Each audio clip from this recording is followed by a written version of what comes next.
Rawr! Look at my long, beautiful, flowing mane. I love it. What if you had animal hair? Think about that. What would you choose? Let's listen to a story and get some ideas.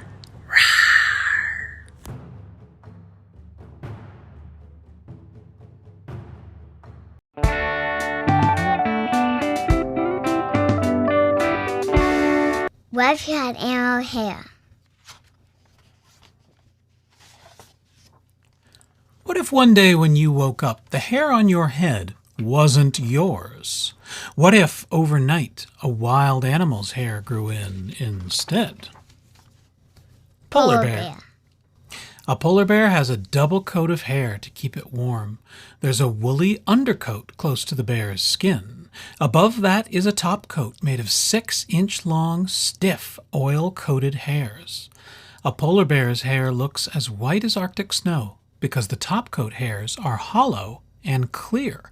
They reflect the light, just like the snow. Fact: each May or June, a polar bear sheds its hair and grows a whole new coat in less than a month. If you had polar bear hair on your head, you could play outdoors in cold, wet weather and never need a hat. Or Reindeer. A reindeer has a double coat too. It also has a lot of hair, as many as 5,000 outer hairs per square inch of skin. Each long, stiff outer hair has a hollow core.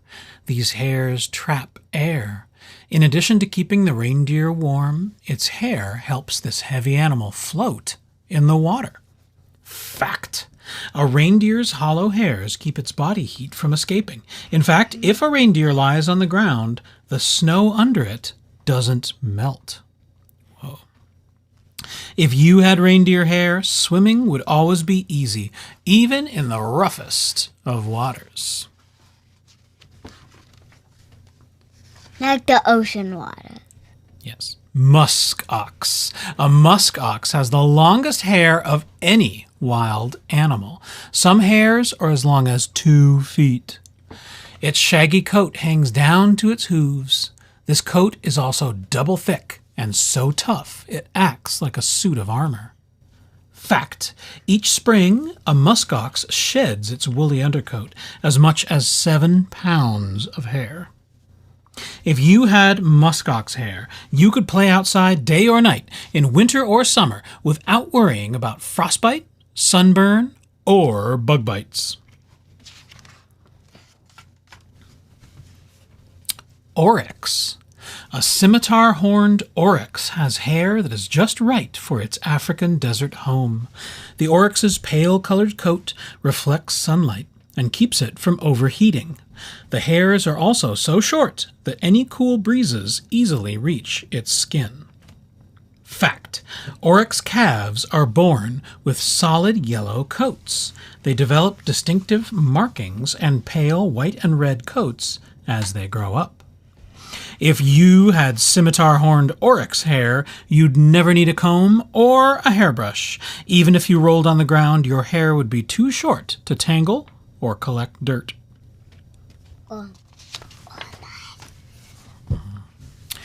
Lion. A male lion has a mane, long, thick hair on the back of its head, neck, and shoulders. When it comes to having a mane, size matters. Scientists learn that female lions, called lionesses, prefer males with big manes. That could be because the healthiest males usually have the largest manes. Fact: a lion's mane needs regular cleaning and grooming. Luckily, a group of lions, called a pride, will groom one another. These big cats have a built-in comb. Their rough tongues. If you had a lion's mane, you'd stand out in a crowd. You'd look big and bold. Zebra. A zebra's hair grows in black and white stripes. These stripes help it stay safe. Whether standing still or running, zebras usually stick together in a herd. Seeing so many stripes confuses hunters, such as lions and hyenas. Fact: A zebra's hair shows if it's healthy or sick. The short hair on a healthy zebra's mane stands up straight. A sick zebra's mane flops over to the side. If you had zebra hair, you wouldn't have to work at being one of a kind. Each zebra has a stripe pattern that is completely unique. Three-toed sloth. A three-toed sloth's hair often looks green because little plants called algae grow all over it. Sloths live in damp rainforests and rarely move, making their bodies a good place for algae to live. However, having green hair isn't a bad thing.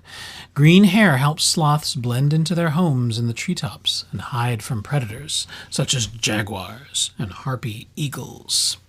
Fact: three-toed sloths spend most of their lives upside down, so their hair grows differently than other hairy animals.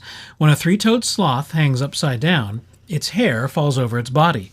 So even upside down, the sloth's hair keeps its skin dry when it rains. If you had three-toed sloth hair, you'd never be alone. Because of the algae, your hair would be home to many different kinds of harmless insects. Arctic fox. An Arctic fox's hair is snow white in winter. Each hair is also fat, helping make its coat thick and warm. As the days grow longer and heat up, an Arctic fox sheds its wintertime hair and grows a new brown coat. Now each hair is skinny, helping make its coat thin and keeping the fox from overheating. Besides staying comfortable, changing its coat keeps an Arctic fox perfectly colored to sneak up on prey, such as lemmings and voles. Fact: when getting ready for winter, Arctic foxes also grow long hair between their toes and on the soles of their feet. Their furry feet help them run on ice without slipping. If you had Arctic fox hair, you'd never get tired of your hair color because it would change with the seasons. Giant pangolin. A giant pangolin's body is covered with scales, which consist of the same substance as hair. Like hair, the scales are made of tough keratin and grow out of the skin.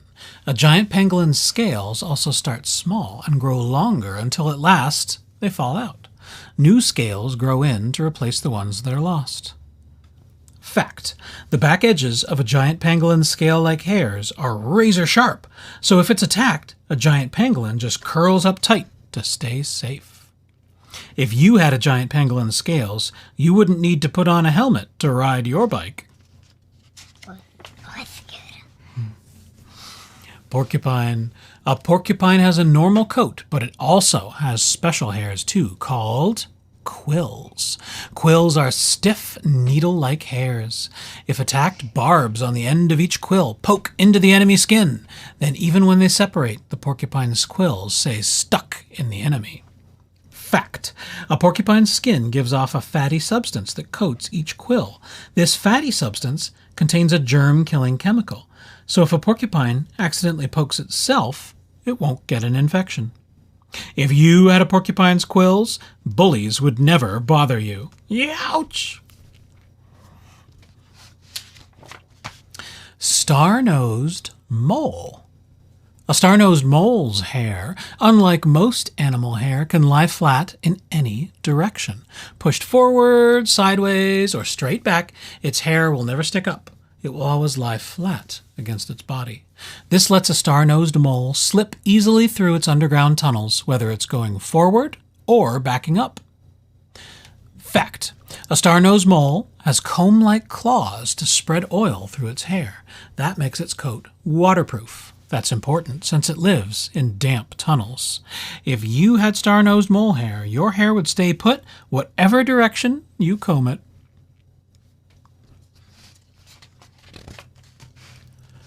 Wild animal hair could be cool for a while, but you don't use your hair to stay afloat or confuse predators.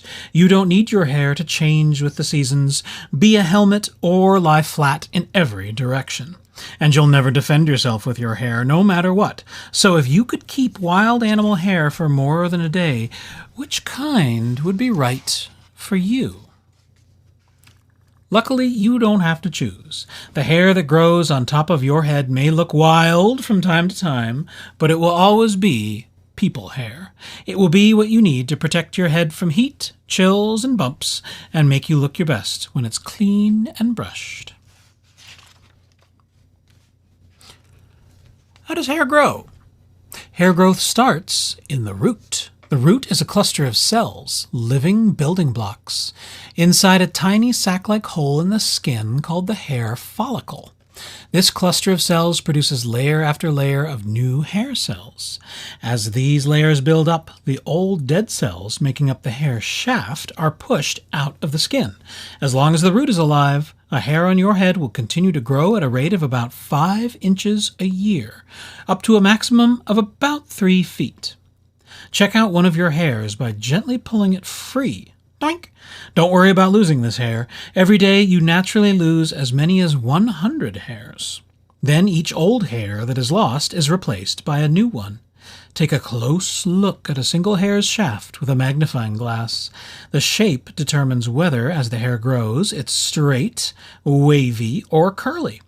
Straight hair has a round shaft, wavy hair has an oval shaft, and curly hair has a flat shaft. How do you take care of your hair? The best way to keep your hair healthy and growing well is to eat right. Healthy hair needs a diet that includes protein from meat, fish, milk, cheese, beans, nuts, or eggs. It also needs vitamin B from foods including yogurt and whole grains, and iron, copper, and iodine from foods such as shellfish and leafy green vegetables. It's important to clean hair regularly. Wild animals spend a lot of time and effort caring for their hair. Many animals, cats for example, lick their fur to wash and comb it. Some animals that live in groups, such as monkeys, help each other care for their hair. The most important thing to remember is that hair is part of your body. As long as you take good care of yourself, your hair will stay healthy.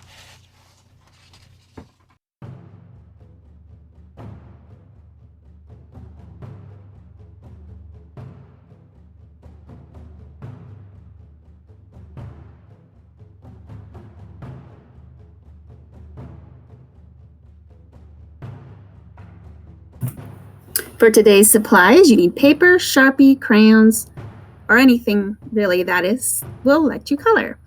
I went ahead and I sketched mine out, but you can just follow along with me. We're going to start off making sunglasses. We're going to make our picture nice and fun. So at the middle of your paper, draw a U shape, 2 U shapes, and seal that shape off with a straight line, just like that. So there are our sunglasses. Now on the top of our sunglasses, go ahead and make a top of a head. It can be a circle, an oval, any top of the head you want. We're trying to make it somewhat look like you. Now let's do the bottom of the face. I'm just going to make another big U, make it really simple, and go up to my sunglasses just like that. Now let's make a nose, a real simple nose. Looks like a big W. And I like to smile, so we're going to make a big smile. And I'm going to show my teeth. So make a middle. You can make whatever kind of mouth you want. This is a pretty free drawing just to explore. I'm going to make some teeth for me with a big smile. Just like that. Now let's make a neck. 2 lines down and seal that neck off with a shirt line and go down off of your paper with some shoulders. Your shirt can look however you want, or you don't even have to have a shirt. I'm just going to make some designs to make a nice, fun looking shirt to add color later.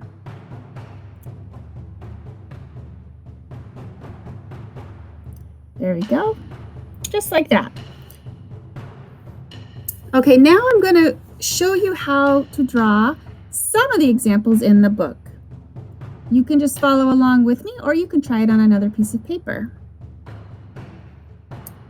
In the book, there was a porcupine, so let's just draw a sketch of a quick circle. And for porcupine hair, the book just had big spikes all around.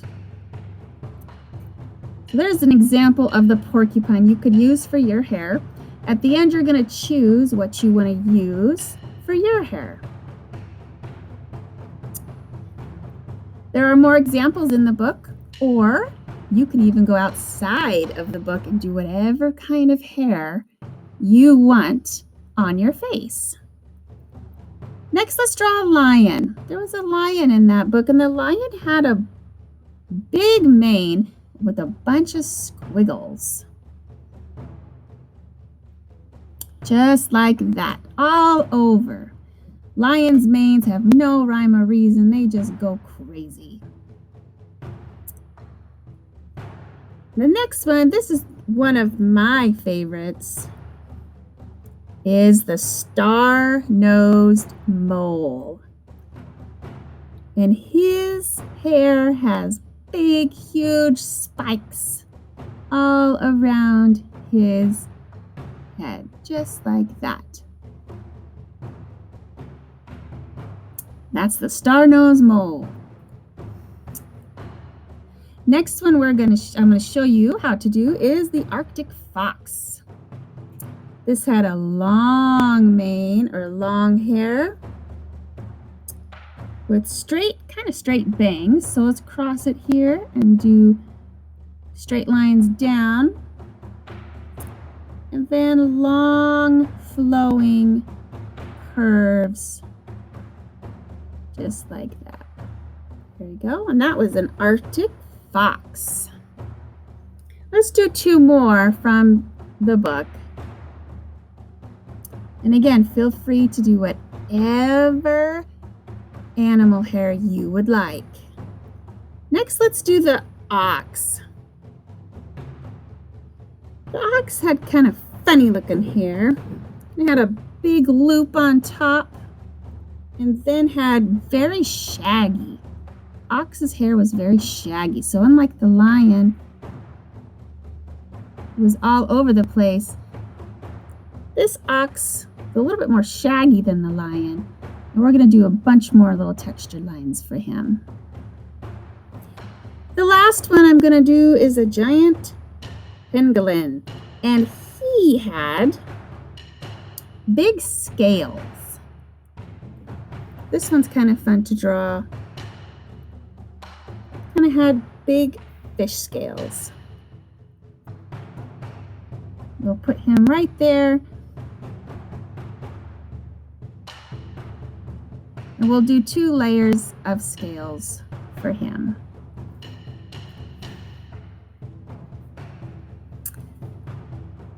If you go ahead and practice these, I would love to see a picture of your practice hair. Or if you have any others you want to show me, I would sure love to see them too. For my hair, I think I'm going to use, let's see. I think I'll use the star-nosed mole. I kind of like how crazy and wild that hair is. So I'll put that on the side, and I'm going to add that texture to the top of my head.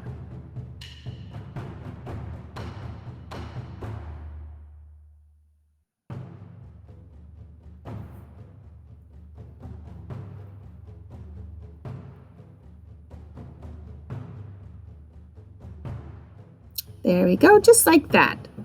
Star-nosed mole hair. Now to add a little bit more detail, I'm going to add my cross-hatched texture marks. Again, we'll review this. You go one way, lines down one way, and cross them over. And you can see that adds some texture marks. I'm going to add that to each spike of my hair. This will give it some depth and make it look a little more interesting. So go one way and then cross it another way so that it looks like a bunch of X's.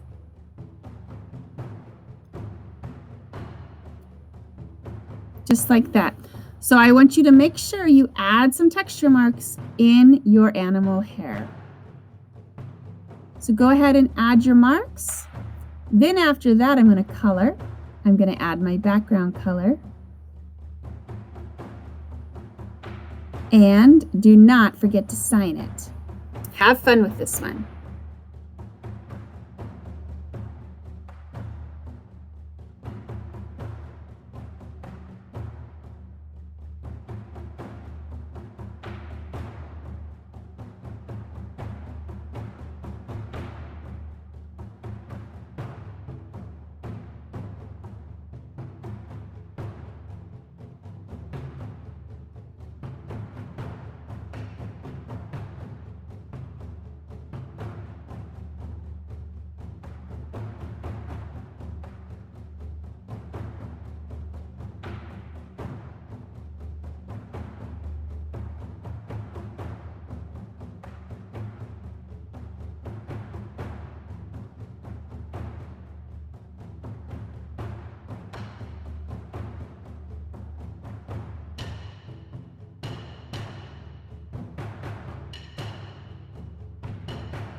I sure can't wait to see what animal hair you all chose to draw. Until next time, friends,